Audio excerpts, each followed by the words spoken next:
multipora. Maana ni kwamba sasa ule utulivu, stability inakuwa haipo. Sasa mustakabali wake ni nini? Na nilikuwa naangalia jana mwaka huu 2026 ni sawa sawa kalenda ya mwaka 2026 kuanzia tarehe 1 mpaka tarehe 30 ni sawa sawa na siku ya mwaka 1941 ambapo nafahamu mwaka 1969 mpaka 1945 ilitokea vita ya pili ya dunia. Kama nilivyosema mwanzo kwamba historia ina mwanzo, ina katikati na ina mwisho. Kwa sasa vile vile inawezekana tunaishi kwenye kipindi cha hatari zaidi cha kihistoria. Na inawezekana hichi kizazi chetu sisi tunaweza tukashuhudia mambo ambayo tuliwasoma huko kina Ho Chi Minh, wakina Joseph Stalin, wakina Adolf Hitler wakajirudia. Haya bwana, hayo ndio walau kwa uchache. Itakapotimia pale saa 1:30 tutakuja kuangazia kwa kina sasa yale ambayo yanaendelea kujiri kule Mashariki ya Kati. Wapo wanaozungumza, yapo yanayojibiwa, wapo wanaotaka mazungumzo, wapo wanaosema hawataki, wapo wanaoshambulia. Nimeona Netanyahu anasema yeye hao mazungumzo mambo yao ya kuzungumza yeye ana muhusu, yeye yupo kwenye mission yake tofauti kabisa, anaendelea kupiga yapokuwa anaendelea kupigwa. Tuanze kuangazia walau taarifa ambazo tunazo. Miongoni mwa taarifa ambayo kwa ukanda huu wa Afrika Mashariki jana tulianza nayo pia ni hali ya mafuriko ambayo inaendelea pale kwa wenzetu Kenya. Serikali ya Kenya imesema mito miwili imevunjika kingo zake kwa sababu ya mafuriko na kulazimisha familia kadhaa kuhama makwao. Lakini kufuatia hali hiyo, jana tulikuwa na idadi hapa ya vifo, lakini kutokana na mafuriko hayo Kenya jana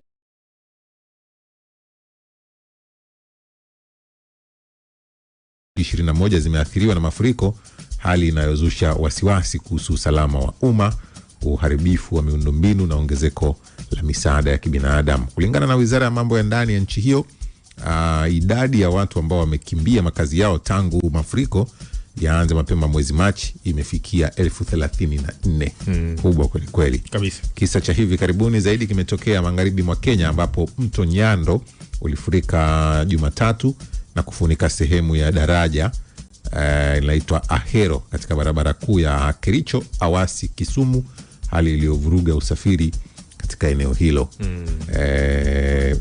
Watu ambao wamekimbia makazi yao watu 34,000, vifo 88.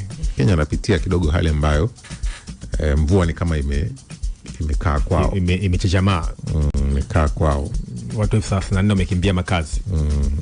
Watu 20 kaunti 21 zimeathirika moja kwa moja. Watu 88 vifo mpaka jana. Kati taarifa ya Wizara ya Mambo ya Ndani inatoka kwa kuna ongezeko hilo kufikia 88. Toe pole bana kabisa kwa wenzetu Kenya kwa hichi ambacho anapitia kwa majanga ya asili. Tanzania huko inanyesha lakini bado Mungu anazidi kutusaidia. Kuna maeneo ambayo kuna hayo madhara makubwa. Yes. Lakini kwa wenzetu kidogo naona imewaamulia imekuwa kubwa sana. Kwa kubwa. Na hapo kumbuka wametoka kupitia katika ukame. Ukame ulikuwa mkubwa sana. Baadaye nakuja kuwapata vile vile mvua. Kwa hiyo ni changamoto ambayo taifa la Kenya limekuwa likipitia. Nakumbuka haya yote majanga ya asili yamekuwa yakikwamisha au yakichelewesha shughuli za maendeleo. Kwa mfano sasa hivi watu 34 maana ni kwamba serikali inatakiwa ichukue jukumu kuwahudumia. Kuwapatia makazi, chakula, huduma za dharura, ili mwisho wa siku sasa ile dhana ya ustawi wa watu. Kaza serikali kuhudumia watu na ustawi wao. Kwa hapo ndo inajitokeza zaidi. Poleni sana ndugu zetu kutoka 94.7 Kenya pale Nairobi na maeneo mengine ambapo mmekumbwa na hiyo changamoto, na mimi mtavuka. Ndio ndugu yangu. Kabisa. Bwana, kwingineko taarifa ya Umoja wa Mataifa iliyotolewa jana Jumanne inasema zaidi ya raia 500 waliuawa kwenye mashambulizi ya drone nchini Sudani kati ya Januari hadi Machi 2026. Raia 500. Yaani unamaanisha kutokea juzi hapo. Kutokea Januari mpaka Machi, miezi mitatu. Raia 500 waliuawa. Umoja wa Mataifa umesema hayo jana Jumanne na kuongeza kuwa mauaji mengine yalitokea katika jimbo la kimkakati la Kordofan Sasa shirika la haki za binadamu la Umoja wa Mataifa limesema kumekuwa na ongezeko kubwa la matumizi ya drone katika vita hiyo vya wenyewe kwa wenyewe vya Sudani. Msemaji wa shirika hilo anaitwa Martha Hurtado amewaambia waandishi wa habari kule mjini Geneva kwamba katika wiki mbili za kwanza za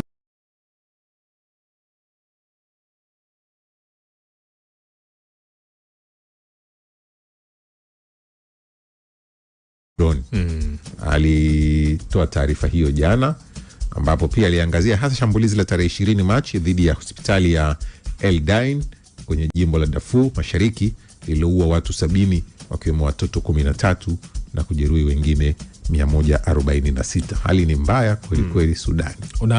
Unaweza ukasema kwamba unaweza ukawaonea huruma wananchi wa Sudan na taifa la Sudan, kwa sababu kwa kweli changamoto ambayo wamekuwa akipitia ni changamoto ambayo unaweza kuwaza kwamba kwa nini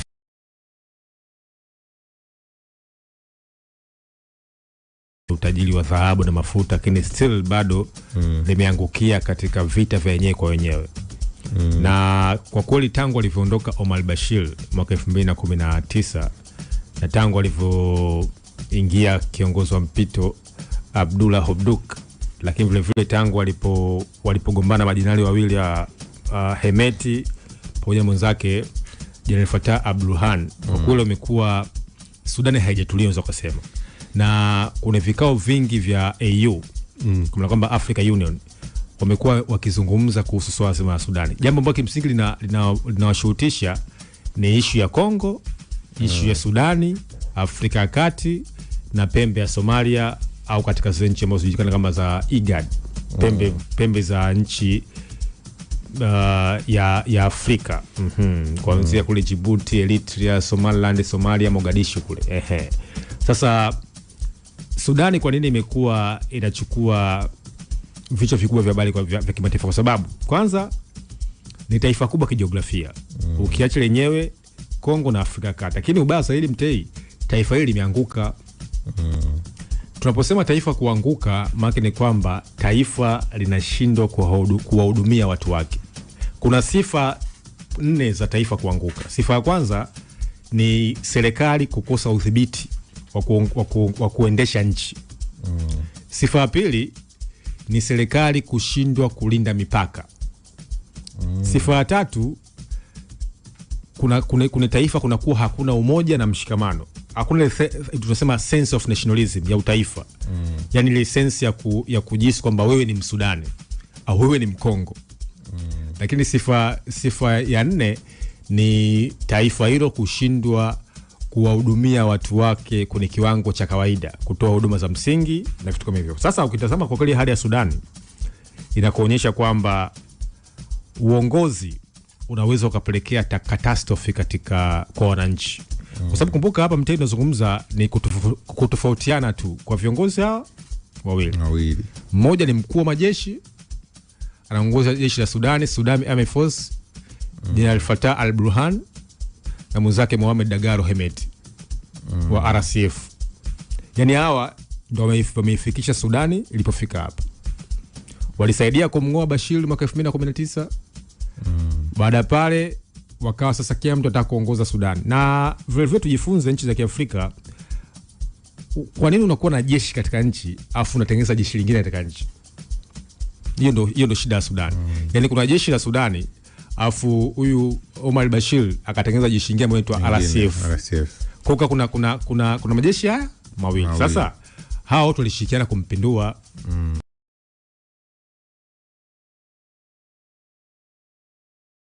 Mmoja anaongoza jeshi lenye nguvu Sudani, afu mmoja naye anaongoza kikundi ambacho kina mizania sawa na jeshi la Sudani.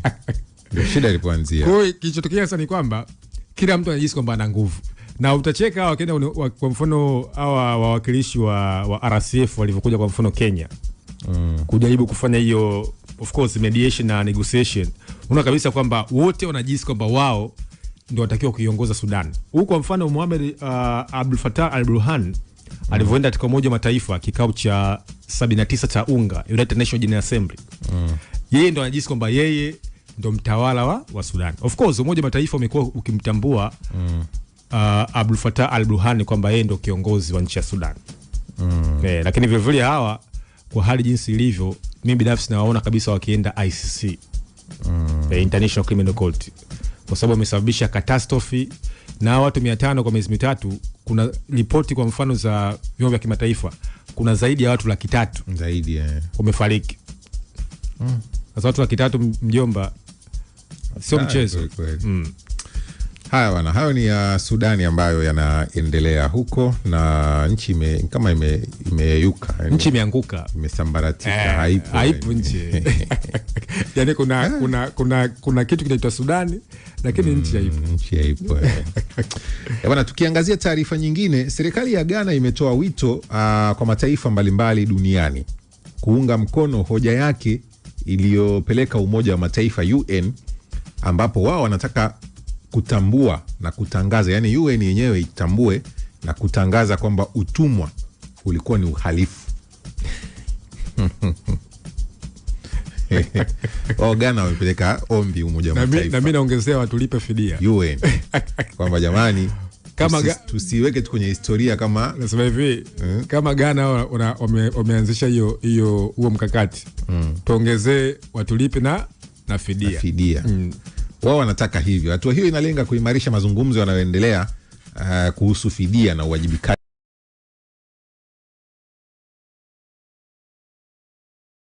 Samuel Kamai amewahimiza nchi wanachama wa UN kulitazama azimio hilo kama hatua ya kutambua ukubwa na athari za kudumu za moja kwa moja za mfumo mibaya ya kikoloni zamani.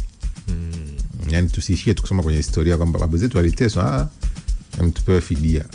Lakini Mtei, kuna vitu vya msingi hapo. Kwanza kuna hoja za msingi. Ni kweli Afrika litawaliwa, tunakubali. Lakini vile kuna nchi hapa duniani zilitawaliwa, tunakubaliana. Wachina walitawaliwa, Wachina, India kwa mfano. India ilikuwa moja wapo koloni kubwa sana la Uingereza. Na nchi nyingi za Vietnam, Singapore, Malaysia zote zitawaliwa. Kwa hiyo wazungu waliongoza kweli hizo harakati za ukoloni. Sio? Lakini dhana hii ya ukoloni ukiitazama imekuwa ni kama ni brainwashing. Yani kama ni mkakati wa kuendelea kutunyong'onyesha.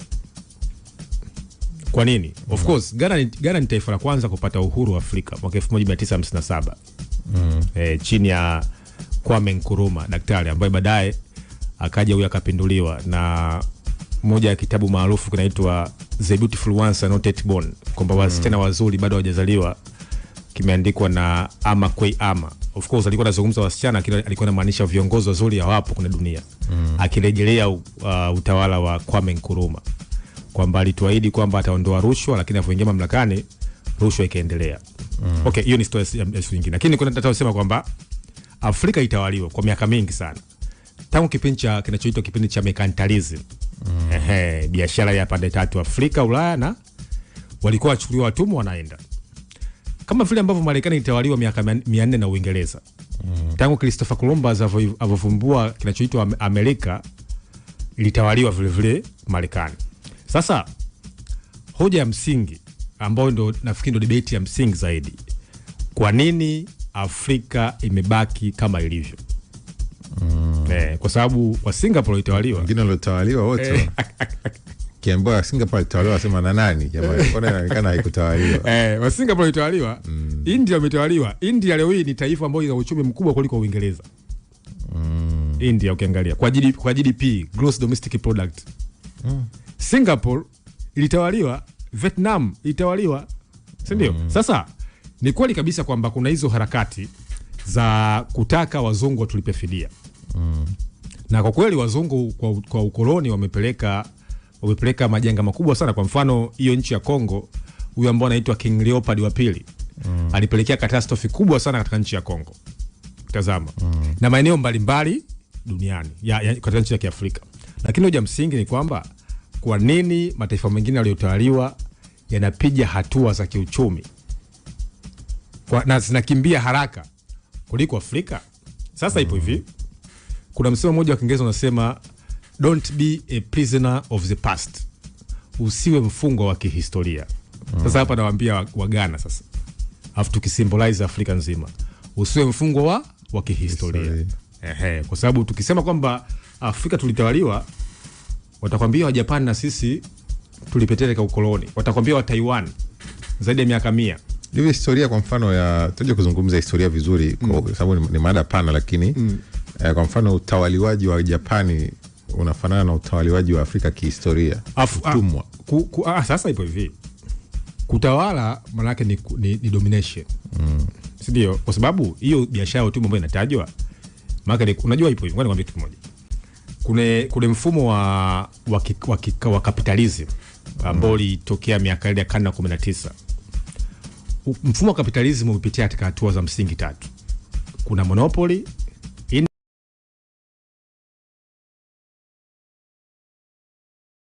acho wameendelea kiviwanda. Kwa walikuwa wanataka labor, cheap labor. Mmesoma zile pointi zote za Ibo, land nation, cheap labor. Sasa walikuja Afrika kwa lengo la kutafuta wafanyakazi. Ni kweli kabisa, kwa sababu wameendelea kwenye viwanda. Ukisoma historia wanasema Uingereza ndio ilikuwa workshop of the world. Ilikuwa ni unavyoona Marekani ya leo ndio Uingereza karne ya 18 na karne ya 19. Yaani Marekani ya leo ubabe wake ule ndio Uingereza karne ya 15 karne ya 16. Lakini wenzetu kuna kipindi kinaitwa kipindi cha mwangaza. Kinaitwa The Rise of Reformation, kipindi cha mabadiliko. Hichi kilitokea karne ya 15 karne ya 16, ambacho wenzetu walikuwa wanawaza tofauti na mazingira yao. Kwa mfano, alitokea mtu mmoja anaitwa John Locke. John Locke ndo alikuja na msingi wa demokrasia, kwamba lazima jamii iweze kufanya tafsiri ya kutengeneza sheria zao wenyewe. Unafahamu kwamba nchi nyingi za Ulaya zilikuwa zinaongozwa na making na maqueen. Kwa hiyo wakaondokana katika mfumo wa utawala wa viongozi wa making na maqueen, wakataka sheria wananchi waweze sema msingi ya kutunga nini? Sheria. Hilo la kwanza. Lakini wakatokea wakina Isaac Newton, wanasema alikuwa amekaa kwenye mti akaona nini, chungwa limeanguka, akajiuliza kwa nini chungwa limeanguka. Ndio akaja na ile dhana yake ambayo inaitwa gravitational force. Sasa nataka kusemaje? Nataka kusema hivi. Maendeleo yana hatua. Maendeleo ya nchi za Ulaya yamepitia katika hatua karibia 5. Sisi nchi nyingi za Kiafrika, unajua kwa nini tunaendelea kulalamika sisi tumetawaliwa sio koloni? Kwa sababu sisi wenzetu, yani mfumo wa kikapitalism una hatua. Ukimsoma mtu mmoja anaitwa Professor Rostov, ameandika hatua 5 za maendeleo. Kuna primitive, kuna tradition, kuna take off, kuna maturity na high age of consumption. Sasa haya mataifa ya Uingereza, Ufaransa na China haya hapo katika kipindi cha maturity. Yani unajua historia ni kama nini? Historia inaenda afu inajirudia. Kwa sasa hoja msingi hapa nafikiri tusiendelee kulalamika kwa nini tumetawaliwa wala ukoloni. Ni kweli unaathiri katika kufikiri, katika kuwaza, katika historia, lakini tusiendelee tutaendelea kuwaza kwamba sisi tulitawaliwa. Morning Express. Wala sisi tukamalize na taarifa nyingine ambazo duniani zimetikisa pia. Watu 66 wamefariki dunia kwenye ajali ya ndege, wengine kadhaa wakijeruhiwa. Hiyo ilitokea Colombia jana. Ilikuwa ni story kubwa kweli kweli. Mkasa huu umetokea wakati ndege ya kijeshi iliyowabeba watu 128, wengi wakiwa wanajeshi, ikianguka. Yenyewe ilianguka eneo la Puerto, inaitwa Puerto Leguizamo nchini Colombia. Hiyo ilikuwa ni Jumatatu kwa mkia jana, ambapo mkuu wa majeshi ya Colombia Jenerali Alejandro Lopez ametangaza hayo na kuongeza kuwa wanajeshi 4 walikuwa kwenye ndege hiyo bado hawajulikani walipo. Kulingana na jenerali huyo, bado hawana taarifa wala ishara kwamba ndege hiyo ilishambuliwa na kundi lolote au wanamgambo wowote. Bado hakuna taarifa iliangukaje. Waziri wa ulinzi wa nchi hiyo amesema kupitia ukurasa wake mtandao wa X kwamba ndege hiyo ilikuwa ikiwasafirisha wanajeshi kuelekea mji wa Putumayo. Hiyo ni miongoni mwa taarifa ambayo pia ni muhimu kuweza kuijua. Kingine pia, kiongozi wa Korea Kaskazini Kim Jong-un ameapa kuimarisha hadhi ya nchi yake kama taifa la zana za nyuklia.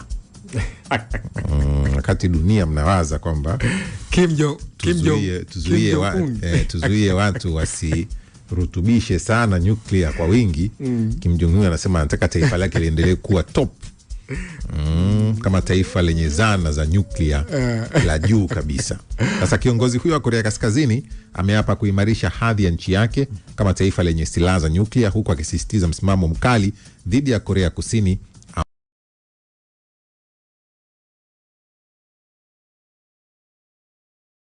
Katika bunge la nchi hiyo ambalo hupitisha tu maamuzi ya serikali, Kim Jong Un alishutumu Marekani kwa kile alichokitaja kuwa ugaidi wa kimataifa na uvamizi, akiaminika alikuwa anazungumzia vita vya Mashariki ya Kati. Sasa kulingana na Korea Kaskazini itahusika pakubwa katika muungano dhidi ya Marekani mnamo wakati hisia pinzani dhidi ya Marekani zinaongezeka. Kim hakumtaja kwa jina moja kwa moja rais wa Marekani, lakini amesema iwapo wapinzani wake watachagua makabiliano au amani, wako tayari kujibu chaguo lolote. Kwa Kim yupo ni kama Kim anatamani kitu. Kama Kim kuna kitu anatamani. Juzi niliona video moja yeye na mtoto wake ambaye nadhani ndo anakuja kumrithi, mtoto wake wa kike yule, wakiwa wanajaribu kifaru. Mtoto wake anakiendesha kwa mara ya kwanza, anasema mtoto wake anaendesha kifaru kwa spidi, wako kama kwenye jangwa hivi, wanajaribu silaha zao. Sasa ni kama anatamani kitu, lakini sasa jinsi ya kuingia asija kaonekana yeye ndo kaingia, anatamani atajwe sehemu. Yes, kwanza ni kwamba hoja nzuri sana Mtego. Unajua sasa hivi dunia ukiacha kwamba inapitia kuna recession, inapitia kuna global insecurity, inapitia katika mataifa kuvuka mipaka, lakini dunia vile vile inapitia katika global arms race, uzalishaji wa silaha za hatari duniani. Kim anaendelea kuimarisha uwezo wake wa silaha za nyuklia. Urusi amejiondoa kwenye mkataba ambao unaitwa New START, mkataba ambao ulisainiwa mwaka 2011 kati ya Barack Obama na Dmitry Medvedev. Putin anasema kwamba mkataba hatutasaini tena, tunaendeleza silaha zetu za nyuklia. Ufaransa ya Emmanuel Macron imesema kwamba inaendeleza mpango wake wa nyuklia. Sawa. Sasa ukitazama dunia inapitia katika global insecurity, katika ukosefu wa usalama wa kikanda. Na hii ndio imekuwa debate kwenye forum zote za kimataifa, kuanzia AU, COMESA, Umoja wa Mataifa mpaka SADC. Issue ya ukosefu wa usalama, issue ya amani. Kwa sababu ukifanya flashback, hiki kinachofanyika ndio kama ambacho kinafanyika kipindi cha Cold War, vita baridi. Huko unashangaa kuna Warsaw Pact, huko wana NATO. Huko wanazalisha silaha za nyuklia, huko wanaongeza. Kwa hiyo dunia kama hii ambayo sasa inaingia unedhana ambayo inaitwa multipolar, maana ni kwamba sasa ule utulivu, stability inakuwa haipo. Sasa mustakabali wake ni nini? Na nilikuwa naangalia jana, mwaka huu 2026 ni sawa kalenda ya mwaka 2026 kuanzia tarehe 1 mpaka tarehe 30 ni sawa na siku ya mwaka 1941 ambapo nafahamu mwaka 1969 mpaka 1945 ilitokea vita ya pili ya dunia. Kama nilivyosema mwanzo kwamba historia ina mwanzo, ina katikati na ina mwisho. Kwa sasa vile vile inawezekana tunaishi kwenye kipindi cha hatari zaidi cha kihistoria. Na inawezekana hichi kizazi chetu sisi tuweza tukashuhudia mambo ambayo tuliwasoma huko kina Ho Chi Minh, wakina Joseph Stalin, wakina Adolf Hitler wakajirudia. Haya wana, hayo ndio walau kwa uchache. Itakapotimia pale saa 1:30 tutakuja kuangazia kwa kina sasa yale ambayo yanaendelea kujiri kule Mashariki ya Kati. Wapo wanaozungumza, yapo yanayojibiwa, wapo wanaotaka mazungumzo, wapo wanaosema hawataki, wapo wanaoshambulia. Nimeona Netanyahu anasema yeye hao mazungumzo, mambo yao ya kuzungumza yeye ana muhusu, yeye yupo kwenye mission yake tofauti kabisa, anaendelea kupiga japokuwa anaendelea kupigwa.